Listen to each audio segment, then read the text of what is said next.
Welcome to Prepare For Takeoff. I'm the creator and host, Terry L. Cyrus. We're the podcast dedicated to amplifying Black excellence. Every week, we sit down with a proven professional or rising entrepreneur. And this week, we got a major guest this week.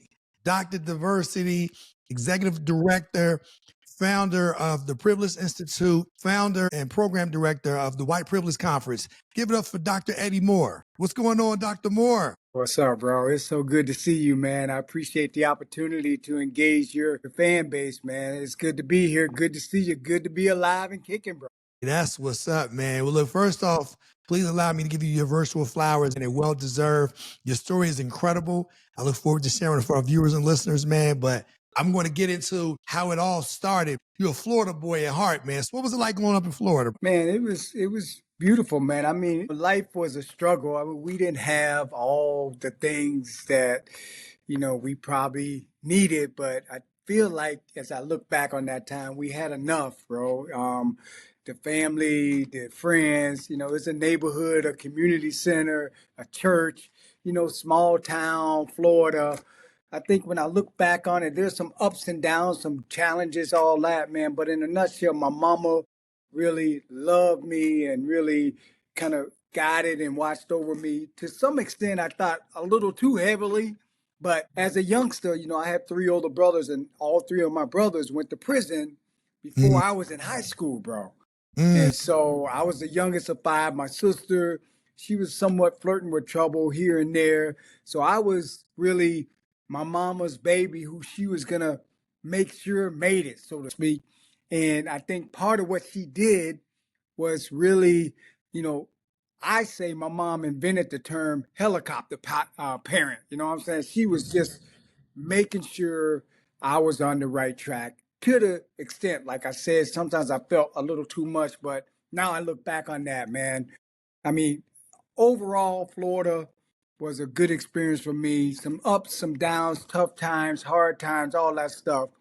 But I think it's contributed to the success I'm experiencing today. One of the things that always kept you grounded was sports, and you played all three sports at a high level. So talk us through what enables you to leave Florida based on your athletic gift. Yeah, man, truly blessed, bro. I had a high school basketball coach really that was from the state of Iowa, and he was really someone that really opened my mind and worked with my mama to really see me far beyond what I imagined myself being. And so I think just having the opportunity to go to college, which I had no understanding of, I had no idea what it entailed, but I knew I would play football. I could have a chance to keep competing.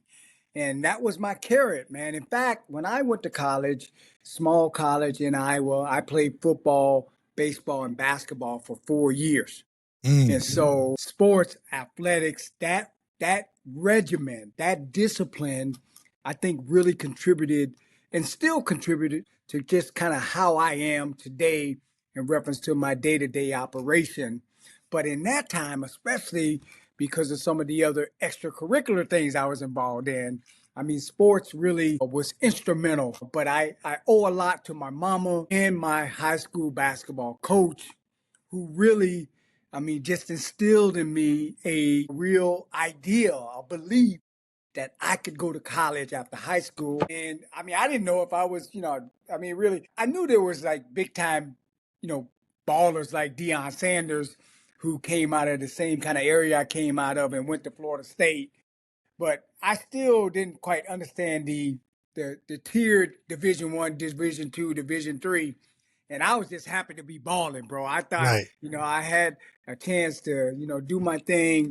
And it really, I mean, just got me out of the neighborhood, got me around different places, different people, different things. And once you do that, I mean, you just get to see some things, get exposed to some things.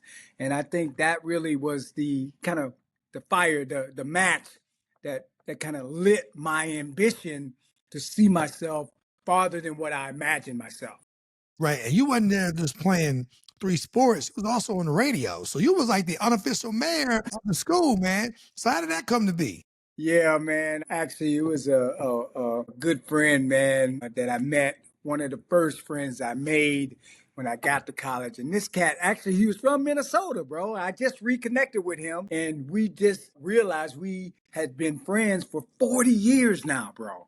And this guy was a real cool cat, man. White cat, laid back, wore his hat to the side, just smooth, cool guy, man. And he was really into music and really into doing the radio show and just kind of got me interested and tutored me a little bit on how the game worked in reference to the radio station.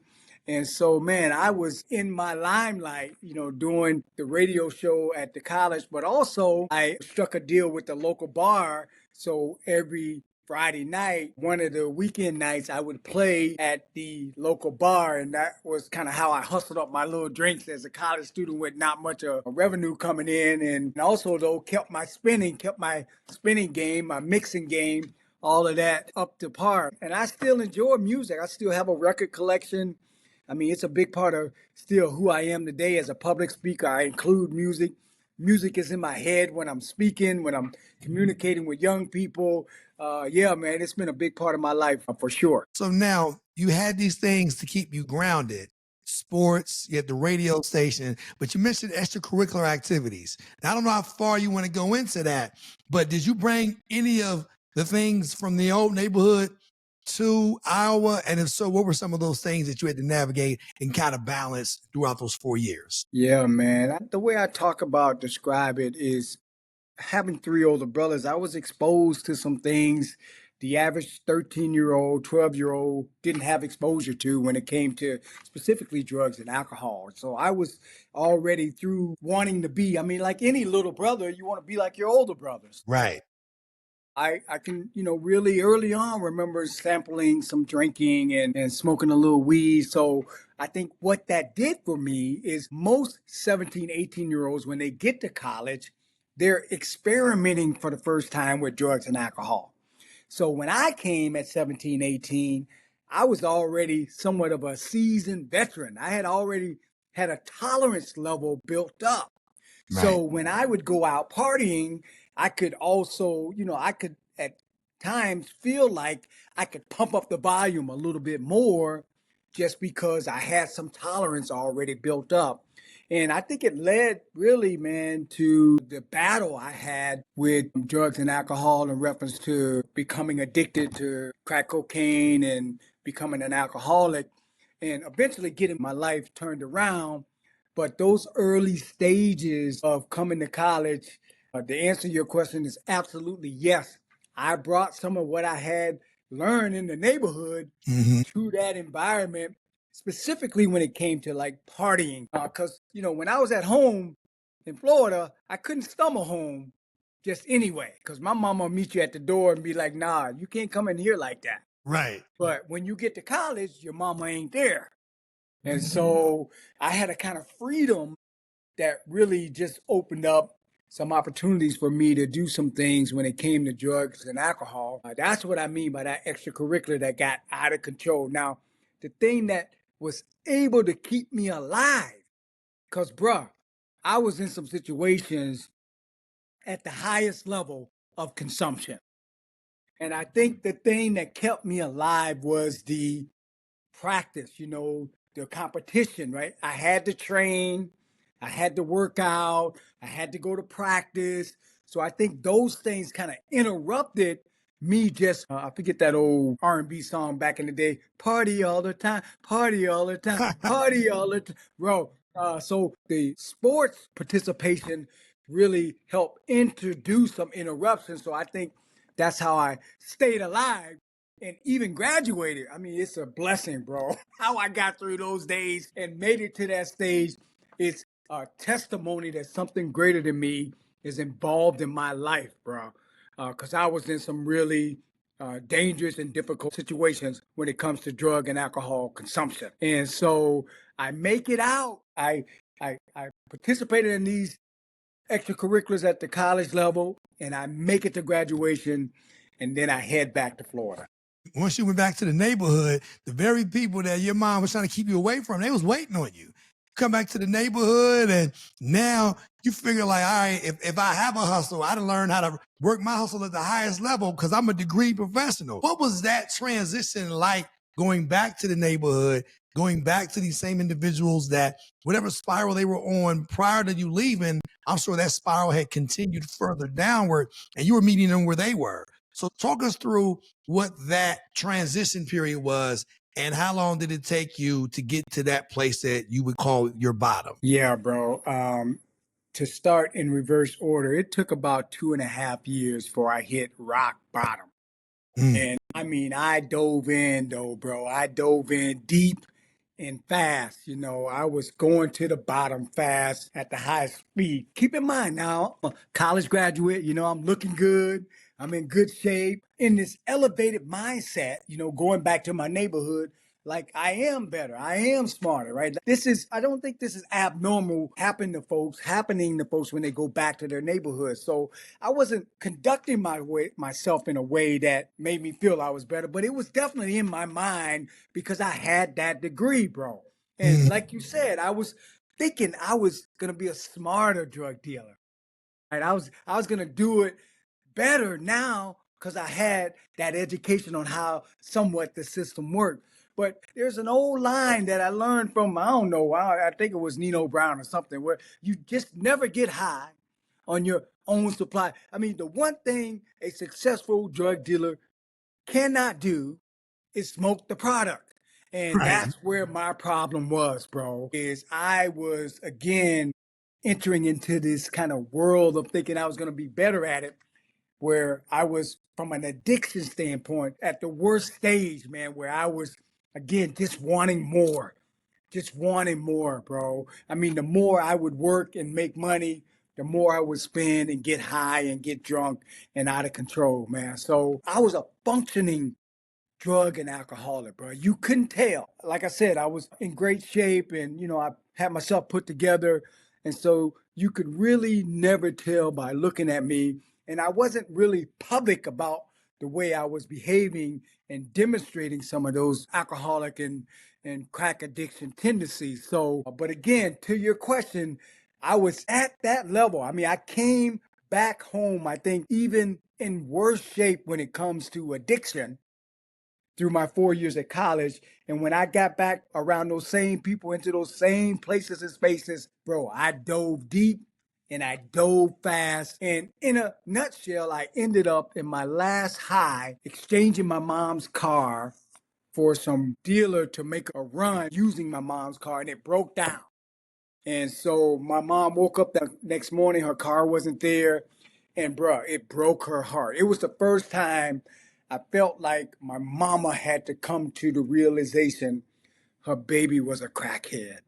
And I think she Mm. was a little bit in denial in that time. Some of it I caused because of, again, I was in this functioning presentation, but I think somewhat in her gut, she knew some stuff, but she wasn't really wanting to accept the worst.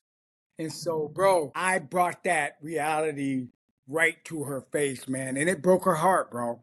And I'll never forget it. And it was from that day on that I decided my name is Eddie. I'm an alcoholic. I'm a drug addict. I need help. Right. I need help. And so I think it was from that point on that I began to really, as they say, just one day at a time, from a addiction standpoint, keeping myself sober and building on that. And now it's been 30 something years clean and sober where I was and have been able to now live my life, do the things I've done over that 30-year time. Mm-hmm. And I owe a great deal of that success to sobriety. Now, we don't have the time for me to mention all the people, man, the situations. It's a blessing that I made it out of high school, I made it out of college, and I made it through this downward spiral. Because most people in my recovery, I had a relapse. So I had entered into recovery phase one saying I needed help, but I was still in denial. Phase Mm-hmm. two, I relapsed, and that's when I, gave my mom's car up. And most people don't live through that relapse, bro. And the situation I was in that put me in that position, I mean, it was just dangerous, bro. It was dangerous. And so the fact that I'm alive here today is a blessing, bro. And so my motto now, in the words of RuPaul, I'm trying not to mess it up, bro. I mean, I got from divine another chance at life, bro. And my motto is don't mess it up. Trying to pour as much good into the world that I can, because I know that I literally shouldn't be here based on some of the things I was doing, especially during even that small window of time, those 2.5 years. I would say the one thing that kept you grounded from, you being in high school and going through college, and then once you got everything back in its proper order, being an educator, being a coach, sports played a part in turning your life around and getting you back out of Florida. So talk us through what led you to leaving Florida again, and it started you on your trajectory of becoming Dr. Eddie Moore. Yeah. I can't run from the game, bro. I really can't, man. You're right about that. And it's really three things I'll say to that, though. Add two other things to that. My mama and some good people, man. Some lamp posts along the way. Every phase that I talk about, I go through, I overcome. There's been some just people I can remember.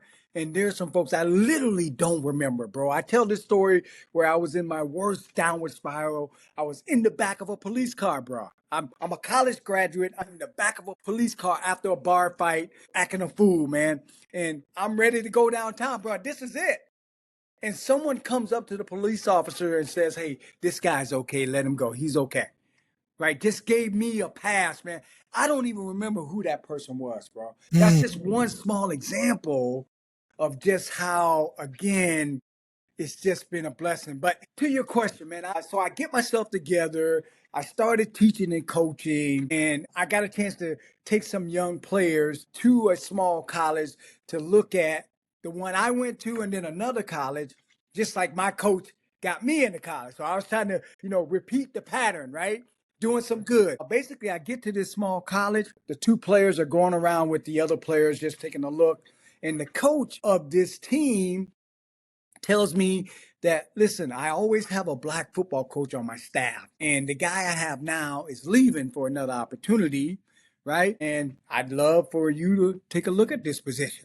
And so, man, I mean, in a nutshell, after getting to know him, meeting the dean is now the president of the college, and he's like the longest standing president in the state of Iowa of any college university in the state's history. Wow. These two guys are the ones who, again, saw me farther than I imagined myself, bro. So they brought me on as a graduate assistant to the football program, right? Football was my entry into my master's degree program, bro. Okay. So I go home, I resign my position. I say at the end of the year, I'm moving back to Iowa to go get my master's degree. Okay. I get there in my master's degree program, my first class. I meet this guy there who is a director of diversity for the school district. This guy introduces me to really coming to schools, doing presentation for kids, just talking about my life's journey. That was my first introduction to being a diversity consultant. And so from there, I struck a deal with the school district where I was doing that 3 times a week. I'd bring some players with me, and then I'd do some question and answer. Because keep in mind, bro, we were in small town Iowa in 1995, Right. 1992, right? We would go to these schools, and the teacher would say, you're the first black guy these kids have ever seen. So usually every time the kids would leave the classroom, I would stand at the door high-fiving them just so they could have some human contact. Right. And With be a able to brother. go home and said, hey, I met. So it was a real, beginning for a career I've been doing my entire career, public speaking. And so with the meeting of this guy, I get this opportunity to do some diversity consulting. I also meet a college professor there, bro. All right. So my first class, I meet this guy who introduces me to public speaking consulting in the schools. In that same semester, I get this professor who is so hard on me, bro. Hands me my papers back. It looks like Freddy Krueger went through my papers. There's so much red on there, bro. I just felt like, man, this white dude is just on me too hard, bro. Leave me alone, man. I'm coaching football, bro. Right. Right? So man. And he called me into his office, man. He said, listen, you can do more for black football players as a college professor than you can as a college football coach. I want to help you get to that next level. And man, again, it was another person seeing me farther than I imagined myself. And so he introduced me to the University of Iowa where he went for his PhD. I applied, got into the program, bro. And then that's how I began to sail into, pursuing my PhD after my master's degree. Man, that's crazy. You went from being in the back of a police car, getting high on your own supply, and now you're a doctor. And I'm sure from the neighborhood, when you think of doctor, they're thinking Trapper John MD. Somebody that's doing some type of, Doogie Howser, bro. Doogie Howser. Howser. Exactly, man. I'm sure the pinch me moment, it was something that was continuous throughout the process. But what was that like once you had that milestone and you became Dr. Eddie Moore? I gotta just step back a step, man, because my mama was able to see my master's degree graduation, man. So that was just so rewarding for her to see her baby, enter into outpatient treatment program, having to deal with alcohol and crack addiction, and then going across that master's degree stage, man. So I was just so fortunate, so blessed that she was able to see that. And she knew that I was entering into the PhD program. So she shortly passed after my second year into the program. And so I just really feel like one of the greatest rewards was my mom was able to at least witness some of that trajectory that I was beginning upon, man. And so entering into that PhD program, it's just hard to say. I feel like when I do my memoir, it's going to be Crackhead to PhD. Just because, it's just been such a journey, man. But yeah, when I cross that stage, man, it's just so many emotions. Again, the journey from master's degree, PhD, it's a grind, bro. People talk about it all the time. So many people are ABD. It's just really something that I've experienced, and I know that it takes work when you get those letters behind your name. And I can understand how people insist on people including those letters or saying doctor, because it is a grind, man. And I went through it, bro. I went through it. Again, though, I was really fortunate, really blessed to have a good cohort. In fact, some of the people who are in my cohort, I'm still friends with. We still communicate, still in touch. I had some great professors that, again, pushed me, challenged me, but also, reminded me of what I could be, the possibility. But I'll never forget, though, bro, the first professor I experienced in my PhD program. Again, divine intervention here, bro. This is a white woman, young associate professor. I'm going in, right? I got some diversity experience. I'm thinking I'm Dr. Diversity or training to be Dr. Diversity. I'm thinking, I got this diversity thing down. We're in class. I'll never forget it. She says to the class, listen, you're not really committed to diversity if you're not exploring issues of white supremacy, white privilege, and all forms of oppression. Man, it was like, whoa, wait, what is this, right? Like, I'm thinking the Klan, that's not today, right? That's historic study, right? No, she's talking about today, right? And in that time, 1996, 97, it just really rocked our whole entire cohort, man. Every research paper I did from that point incorporated that theme: white supremacy, white privilege, all forms of oppression. So that was the seed. So I get through my master's degree, right? Get to my PhD.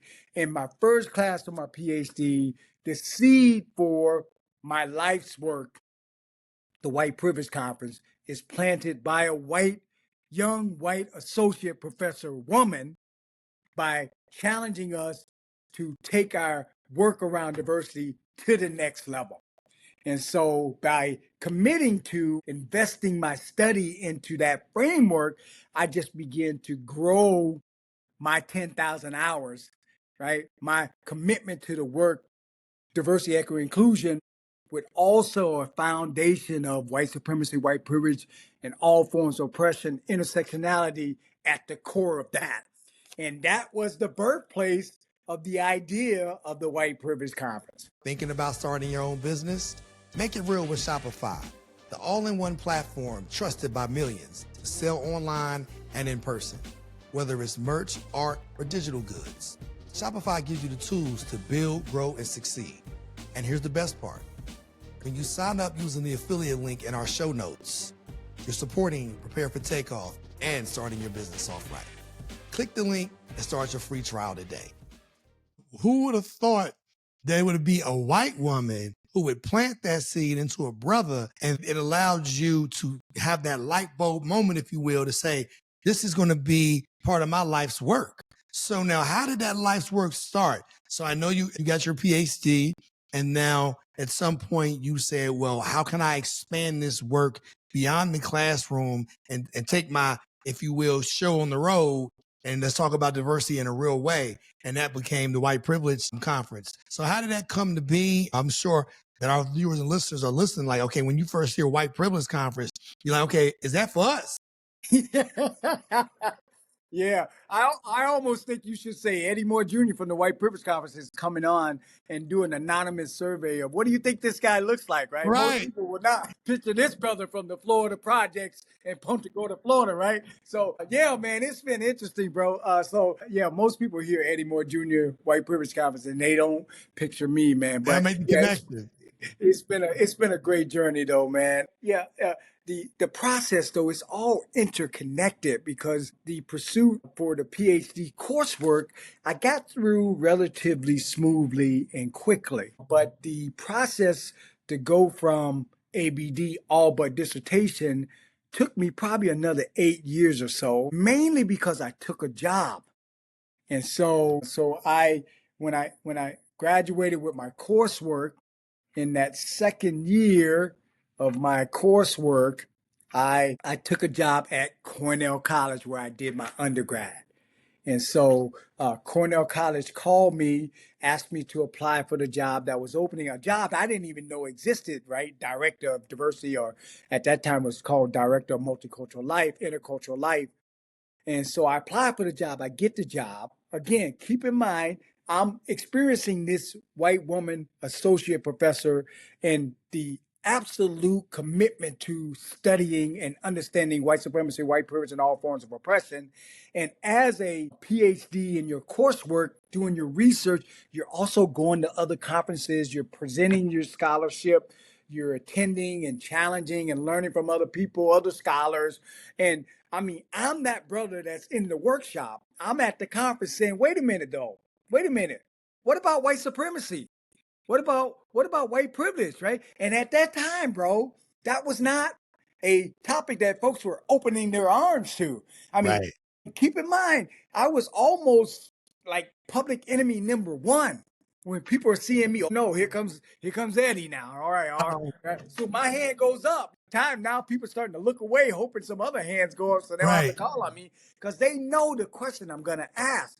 So what I experienced over those 3-4 years or so was some real just resistance, pushback. Like I was being considered almost like an agitator when I was talking about going beyond diversity and talking about white supremacy, white privilege, and all forms of oppression. In fact, in that time, colorblindness was a real strong kind of belief that a lot of folks were pushing and thinking was what diversity work was all about. Getting to this multicultural melting pot where we can all get along and everything's going to be okay. Kumbaya, right? And in walks the white privilege guy, like the white supremacy guy, right? And it's a brother. Man, you could imagine the kind of characterizations I was getting. So this is all what's unfolding, what I'm experiencing. So I'm frustrated, man, going to conferences, trying to present my research is sometimes being accepted, sometimes not, right? So I'm frustrated. So when Cornell calls me, right, I apply for the job. The first thing I create is an opportunity to talk about white supremacy, white privilege, and all forms of oppression. That's where the White Privilege Conference then became a reality because I was in control of my own office. I had a facility, I had a little staff. And the first program I presented to my team as something we were going to do was start a white privilege conference. And so that was really the beginning of that conference getting started. We're at Cornell College, bro. This is in 1999 now, and we're organizing the first annual White Privilege Conference. I'll never forget it.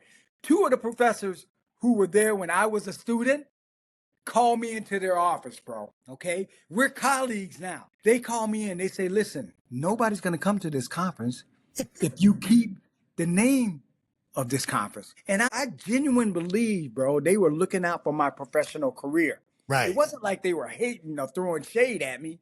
I think they were saying, hey, if you do this, I mean, you're just not going to recover. It's not going to take off. Right. So I'm just glad I never let someone else blow out the light that was lit inside of me divinely. Like, listen, keep in mind, bro, I didn't grow up in the projects thinking someday I'm going to be the founder of the White Privilege Conference. This is a divine calling, bro. It's a divine idea. And I'm so glad I didn't let somebody blow out my candle that was lit in my sleep, bro. This was something presented to me by something greater than me. And so we stuck with it, bro. We had the first White Privilege Conference in the year 2000. We got about 100, 125 people. And then we had the local community of the college, the students, the faculty and staff attending a little bit. So it's about 200 or so people that came.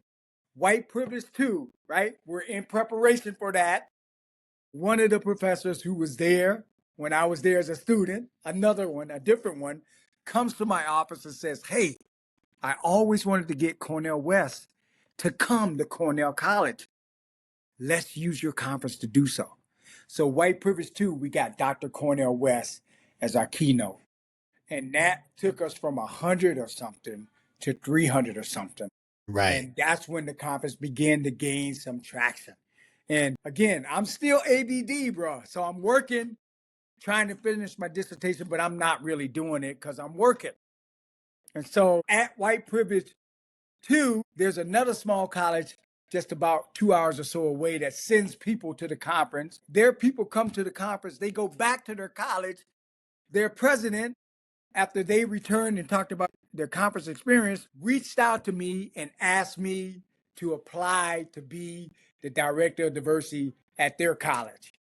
I apply, I get the job, but I said, I'm not going to come unless it's a good opportunity. So he offered me a 4-day work week, bro.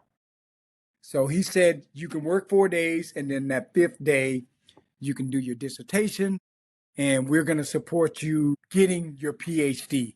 And so White Privilege 3, 4, 5, and 6 happened at this little small college called Central College in a little town in Iowa called Pella, Iowa, which is the home of Pella Windows and Doors.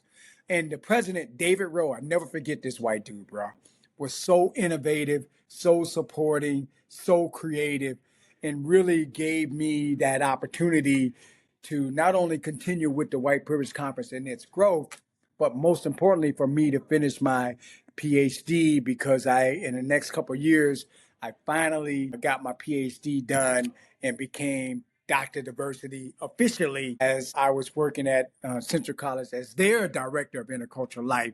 And so from there, bro, I've just been rolling on and continuing and trying to grow the conference, expand the content of the conference. And this year, we're going to be celebrating our 27th year of the White Privilege Conference. That's great. Talk to our viewers and listeners about what are some of the things that takes place at the White Privilege Conference as far as the type of workshops and things of that nature, individuals who I'm sure are now going to want to say, I got to see it for myself, because now the name in and of itself, when you would hear it, you're like, okay, this isn't for brothers. And now you're like, no, it's a brother that started it. So now I'm sure that they're going to want to get more information about that. And in the time that we know our reality to be, with somebody occupying the White House who is trying to do everything they can to rid the country of diversity. This conference is needed to the nth degree now. It was needed before, and now it's really needed. And so with that being said, talk us through some of the things that happened at the conference. I appreciate that. What we like to say is this is an advanced level study. So this is not for folks looking for a kumbaya experience. Can we all get along? We're expecting you, if you come to the White Privilege Conference, you believe diversity is an important thing. Like you're Right. committed to the work already. Because when you get there, we're not trying to explain diversity. Can we all get along? We're diving into the nation's design, the structure that was created on the foundation of white supremacy ideology, a belief that white people are better. White ideas are better ideas, right? Like all the structures, all the systems, all the organizations designed, created, was created for the benefit of white. And so what we're arguing is if we're going to have a nation that is all inclusive, then we got to first tear down the original model. And you can't tear down the original model if you don't understand that model. And so that's what's happening at the White Privilege Conference is we're making a dedicated effort every day, every speaker, every workshop to examine the structure of white supremacy ideology, white supremacy, white privilege, and all forms of oppression. And again, some of it is traditional classroom kind of style with a keynote, with a workshop. We also have spoken word artists. We have young people there. We have people from the religious community, people from the education community, people from the nonprofit community, business sector. So we really work on this structural approach to understanding this philosophy of white supremacy ideology, and how it was key to our nation's design, looking at ways that we can continue to fight back. Now, will we be the generation that brings an end to white supremacy ideology? To your point, it looks like white supremacy is, as James Brown used to say, it's a big comeback. Right. Right. It's I think in some cases it felt like people were more and more being willing to accept that white supremacy is real. And so now what we're seeing, though, the way that it's being demonstrated in our nation, that to your point, that there may be some other things for us to learn when it comes to how white supremacy ideology not only works in its most blatant form, bro. I think most people can identify a white supremacist or Klansman and see or hear their rhetoric and behavior and think, okay, that's problematic. But what if it's a preacher? What Right. if it's a teacher? A What if it's politician. a politician, right? Like, what do those words, what do those policies look like? And so I think we historically have seen those very people ever present in our societies day to day. And our question is, okay, are things getting better? Have we done a better job of ridding our nation of folks with that belief system, operating, leading, directing, commanding, signing policy, creating policy? I would argue, I think we still got some work to do. And so that's what the White Privilege Conference is being continuously being created and designed to do, to create the space where those who want to look at the structural design of white supremacy ideology, which is essential to our nation's design, and what its effects look like today, and what the things are that we can do to push back. Again, in religion, in business, in education, in nonprofits, in banking. I mean, we can go on down the line. I know, it was housed in conjunction with the universities in which you were associated with. And then at some point, you figured in order to really expand the scope of which, let me create my own entity to house the White Privilege Conference, which is the Privilege Institute. So talk us through what led to that and the expansion of what White Privilege Conference as you know it today. This is where we need the people. I mean, we're saying, if you agree, are you in some kind of willingness to understand and support, like there's a place that has been proven, experienced, and action oriented when it comes to examining white supremacy. Let me be clear now, we're not blaming white people. We're not shaming white folks unless you deserve that. You know what I'm saying? We ain't afraid of naming you if you're guilty. Right. But that's not what we're bringing folks there to do, is to say one group of people. Because again, I argue as a Black idea, the White Privilege Conference is not just for white people. Mm-hmm. All of us have dealt with and deal with the impact of white supremacy ideology.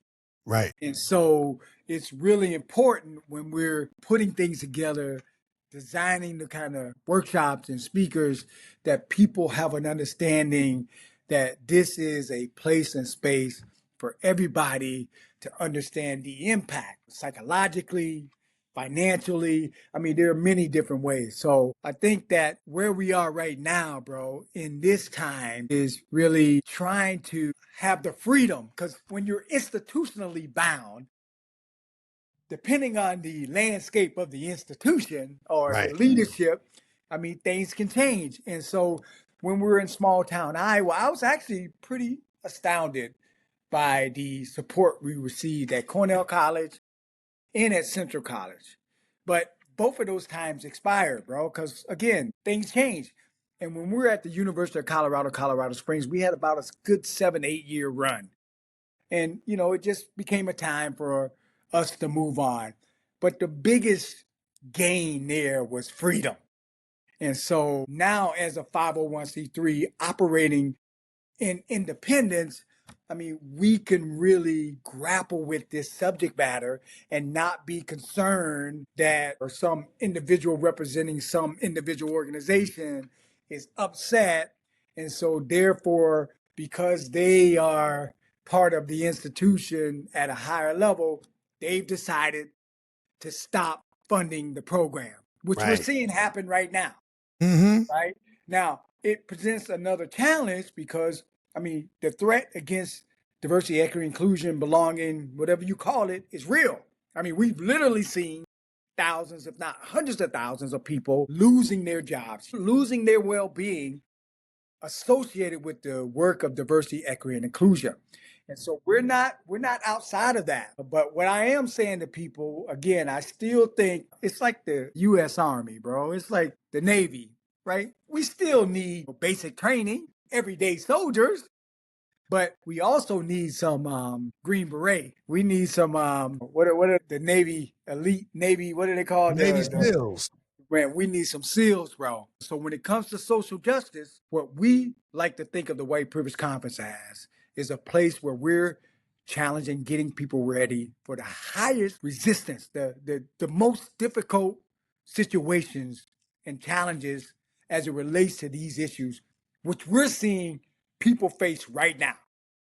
Like you literally have folks dealing with issues that they were not in their career preparation prepared to deal with. And so that's where we're feeling, to your point, a real need, a real relevancy with the time we're in, where you literally may have people. I'm taking the political route. It's a little dangerous. So I got mixed emotions about that, bro. So I'm not going to stand here and say the president is a white supremacist. What I will say is when you look at what white supremacists are saying, who white supremacists are supporting, like it's as if they have a real belief that someone in some of the highest lands of the nation are in support of their cause.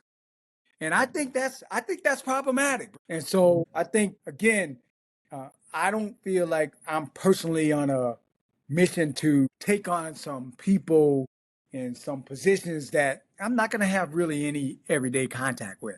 I'm wanting to work with the teachers, the parents, the community members who are dealing with people who are being impacted by that belief, that ideological belief that white people are better, that we want to make America great again. We want to go back. Like when everyday people are talking about turning the clock back, bro.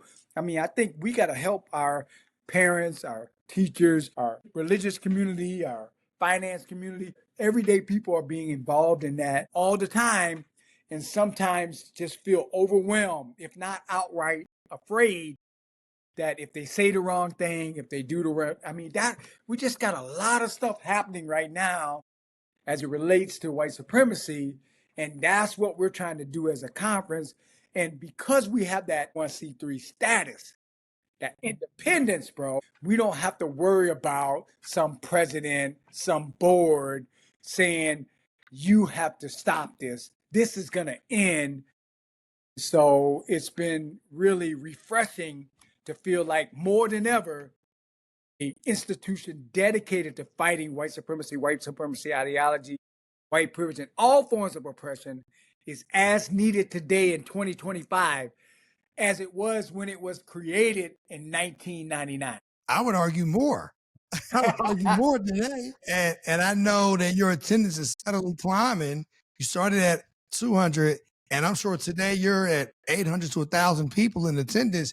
You may blow past that number because no one can deny it at this point. It's in your face every day. They have a whole playbook, Project 2025. We have individuals who were calling for boycotts from Target and Walmart and this place and that place. But I think, to your exact point, people need to be properly trained on how to fight these fights. You know, you just don't become a Navy SEAL because you can swim far, hold your breath, and you have some combat training. No, they put you in SEAL training. If you want to become any member of the Special Forces community, it's extensive training, it's intense, it's rigorous, and I'm certain that some of those same rigors take place at the conference, which is very much needed because those same individuals are going to go back and they're going to do the work. And more than ever, they're going to face resistance. More than ever, the fear of them losing their own financial security is going to be at not even in the back of their mind, in the front of their mind.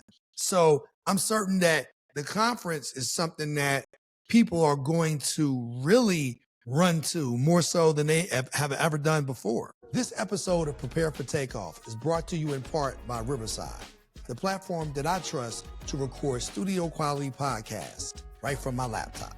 With Riverside, I get crystal clear audio and 4K video. Plus, it's super easy to use. Whether you're a beginner or a pro, Riverside helps your podcast sound amazing. Try it out for yourself. Click the affiliate link in our show notes and start recording like a pro with Riverside. Yeah, it's such a good point, bro. I think one other thing that's so important to remember and to emphasize is there's so many people, particularly over these last 25 years, that have prospered around the issues of diversity, equity, and inclusion. Mm-hmm. And what I was feeling in the world of consulting is sometimes people were not, let's just say, keeping up their standards. They may have had a paper they wrote or a book they published, or shoot, they may just be Black. Right. But my thing was, okay, if you have a yoga teacher, where does your yoga teacher go to yoga? Who challenges the teacher?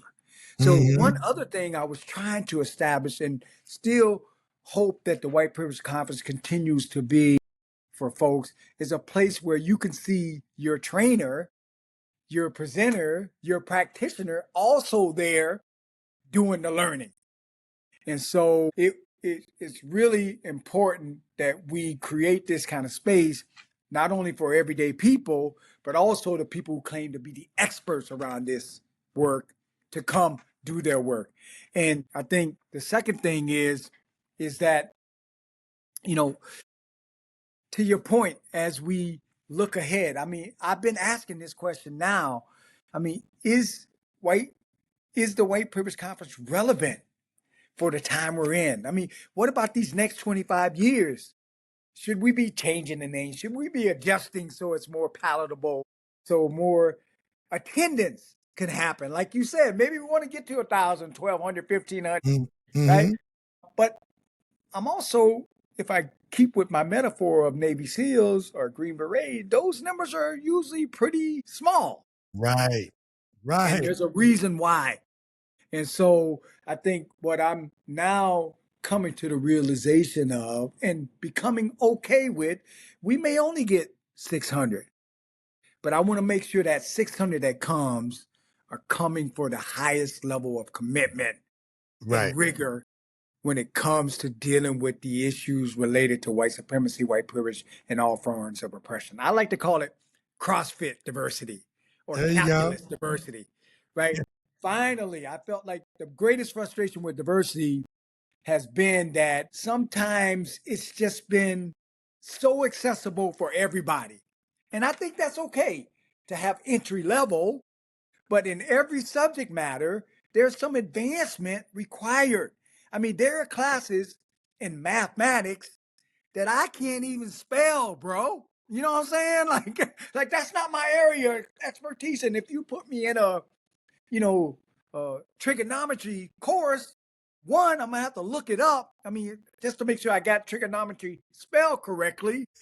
But two, seriously, that's just not gonna be a place where I'm gonna find success because my level of training in mathematics is not at that level.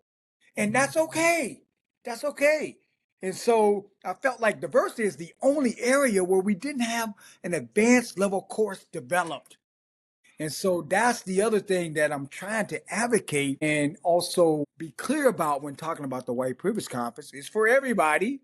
We all need this work. And we have to go beyond Kumbaya 101, 201. We need some high level coursework, 301, 401 for folks who are ready and not just adults. Because at the White Privilege Conference, we got young people, bro. I'm talking even at the high school level. And I think I was just watching something on Motown, and they were talking about Michael Jackson, and he was, auditioning for his first opportunity with Smokey and Berry Gordy, right? And they literally saw him, and they talked the same way about Stevie, and they thought, oh my goodness, this is a genius, right? And I think, again, this happens with mathematics, it happens with science, it happens with sports. I mean, all kinds of different things going on in our society. But when it comes to diversity, for some reason, we feel like our kids got to stay at Kumbaya. And I'm saying, no, we got some all-stars out there, and there needs to be a place for those kids who are ready to challenge at the highest level. And that's another thing that we're really happy about at the White Privilege Conference. We got some young people showing up and showing out. I know this is just one of the things that the Privilege Institute does. So talk us through some of the other things that the Privilege Institute does. Please share that with our viewers and listeners. Thank you for that, bro. As a nonprofit, yeah, we definitely wanted to be able to be more than a kind of diversity operation, so to speak. I mean, the White Privilege Conference and the work we're doing around those issues still is critical and a pivotal part of what we do, but we've also been expanding out. We're growing, strengthening a speakers bureau where we want to be able to provide high level speakers that I built relationships with over the last 30 years that I'm asking to offer themselves or be in service to folks at an everyday people's price. So working on that speakers bureau so everyday people could have access to some of the folks at the highest level. Also, we are working on this piece around investing, financial literacy. The idea is called STEAM investments, which are the future jobs, the future careers, the future salaries, and the literacy around money that they'll make around their salaries so that they can build wealth, build capital, and begin to get on that track earlier than some of us got on that track. So we got kids now. We had an 11-year-old in our last session this summer who's now talking about mutual funds, who's not just talking about AI, but he's understanding what are the stocks on the horizons. What's an initial public offering? What's a ticker tape symbol for Apple, right? Like these are things, bro, as 11 years old, 14 years old, 24 years old. I mean, I still was at the most basic, if having any information at all. So we're really excited and feeling like we want to be part of a revolution to get more young people, particularly young people of color, but all young people financial literate at an early age. So those are probably the biggest parts of our newest additions that we're working on. We did do a summer camp years ago, cell phone free. I'm trying to relook at what that's all about. But right now, I think STEAM Investments has been really taking on some steam. And so we're really excited about spreading that nationally, if not globally, in reference to young people, financial literacy, and the future STEAM jobs that are happening, coming about in the next 25 years. Speaking of global, not only have you been able to do all these things, but you're also a yogi. And you're not You're not just the yogi that got their training stateside. You got your training in Bali from someone who is recognized as one of the top individuals in the world. So talk us through what led to that and what you've seen as far as how it's helped you grow as an individual. Well, I tell you what, speaking of growing up in the neighborhood, I don't know nothing. I can't even remember if I knew anybody that did yoga like in my Exactly. neighborhood. I'm Right. trying to You and me remember both. where I can even remember like the first time I even thought about it, but it's been my partner now going on our 5th year together, 4.5 years or so, 5th year, who's been doing yoga for 30 years. And so I'm a golfer. That's what I love to do in my spare time when the weather's right. And so when we got together, I said to her, you know, you got to learn golf. You got to play golf if you're going to be with Dr. Diversity. There And you she go. said, that's cool. You're going to have to play yoga if we're going to be together as well. And so that's how I really got introduced to it, bro. And I was kicking and fighting, man. I was kicking this guy. Ain't no black. Come on, man. I can't be doing this. Ain't no An brothers in yoga. hour? An hour? No. I mean, I could stretch out. You know what I'm saying? I mean, I was fighting it, bro. Fighting it. But she stuck with it. And then we decided together, she had her certification already, the hours to be a certified yoga teacher. And we decided together for her to go ahead and ramp up her hours. And then I was going to try to do my 200 hours so I could be a certified yoga teacher now. And again, I went into this thinking, okay, I'm going to go to Bali. I mean, it's Bali, right? Maybe I'll see Russell, you know what I'm saying? Who knows, right? It's Bali, right? So I definitely, as a global travel, wanted to experience that. But I'm not even sure what a yogi is, bro. I just wanted to learn how to teach a yoga class so I could, have this relationship succeeding. I mean, I literally thought, I know I'm going to get a white woman as my teacher. I knew it. I knew it. That's how I'm going in. I'm ready. I'm already preparing myself. I know I got to deal with this stuff. I'm just going to have to be ready for it, man. I get this brother, man. Nino Mendez is his name, bro. I got to shout out Nino, bro. This brother is amazing, man. His parents, Cape Verdean. He's born in France, fluent in French, but grew up, moved to Harlem. And that's kind of how he got started with yoga. And so this brother shows up as my yoga instructor, man. And best thing that ever happened to me, man. Hardest thing I've ever done when you think about 3-a-days and football camp. I'm telling you, yoga school was a beast, bro. Man. 7 to 7, really for about 21 days straight, bro. I mean, it was the hardest thing I've ever done. I tell people, if you've ever worked summer camp with teenagers and it's a week-long camp, about day 3, day 2, day 3, day 4, there's usually some kid you gotta call home, right? Because they miss their family, they miss the food, they miss their dog, all that stuff. You gotta call home, man. That's how I felt, bro. Like day 6, I was like, I got to get out of here, man. How do I get out? Fake an injury? I was thinking about it, bro. I was thinking, oh, I'm so glad I stuck it out, bro. And so now I've added yoga teacher trainer to my portfolio, and so I'm so happy, man. I mean, yoga has definitely added longevity to my life. It's definitely given me some tools to deal with the day-to-day life, man, that's gonna happen, whether it's a breakup or whether it's a difficult situation. I mean, for myself, I feel like I'm prepared for that, but I'm also able to help young people in the work what I do, the job where I'm at, to really just breathe, man, and be connected to their breath, but also getting them early started into the yoga poses so that they understand yoga not for what you can do with your body, but for what it can do for your body, if that makes sense. Yeah. Absolutely. Makes a lot of sense. So as we close out, I wanted to give you the opportunity, Dr. Moore, to share with our viewers and listeners 3 things that you feel will help them prepare for takeoff. One thing is America's changing, the world is changing. The question is, are you changing? That there has to be a consistent evolution mechanism framework involved in your life journey. 2, most people think they're more accepting than they actually are. That as you're moving along your journey, make sure you do some assessing, some evaluation. Get somebody to tell you the truth, the whole truth, and nothing but the truth. And don't be offended, be inspired.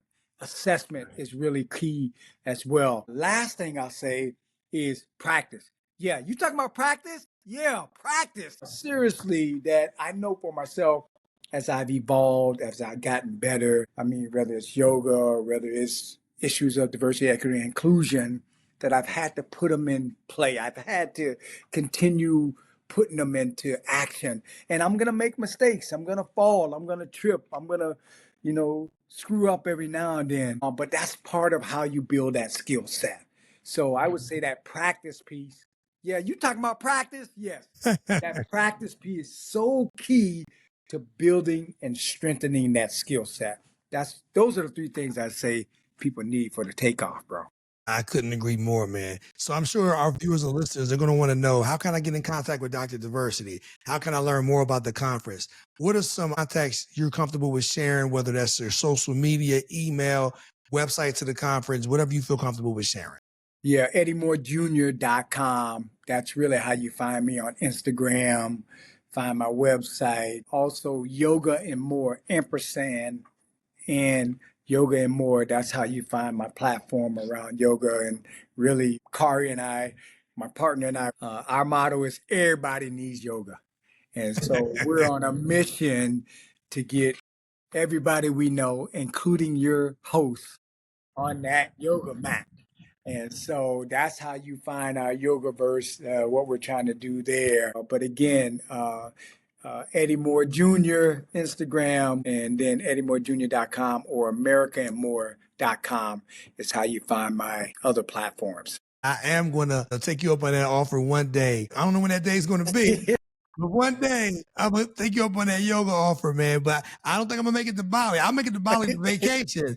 But 21 days, I'm good on that. I can give you one session. I can't give you 21 days, 7 to 7. I got to work up to that. I'll take one day. We'll take it one session at a time, my good brother. Absolutely. Absolutely.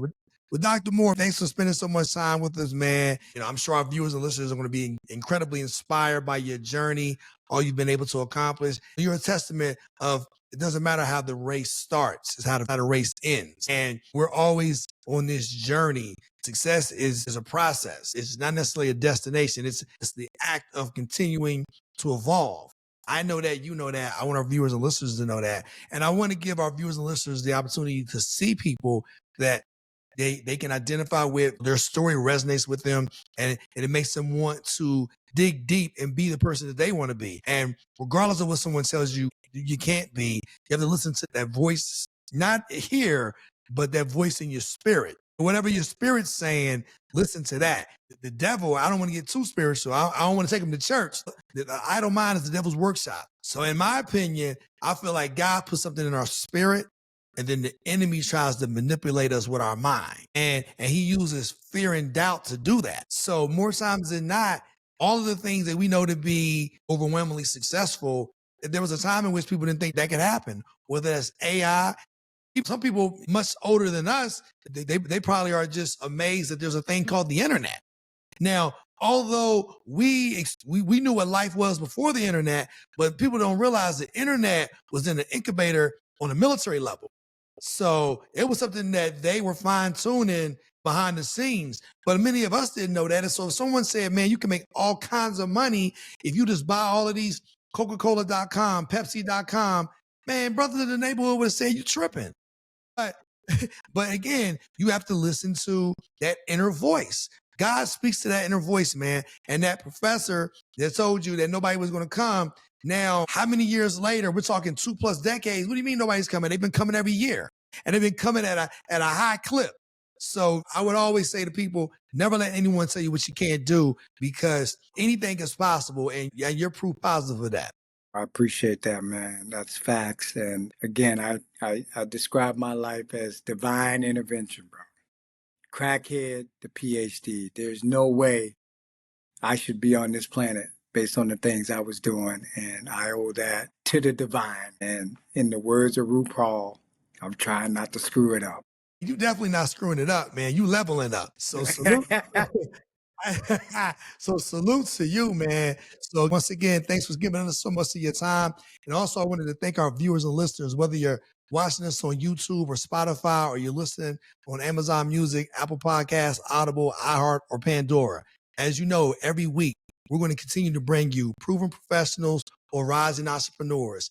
And all of these conversations, just like this one, will help you prepare for takeoff. Dr. Moore, thanks for joining us. Appreciate you, bro.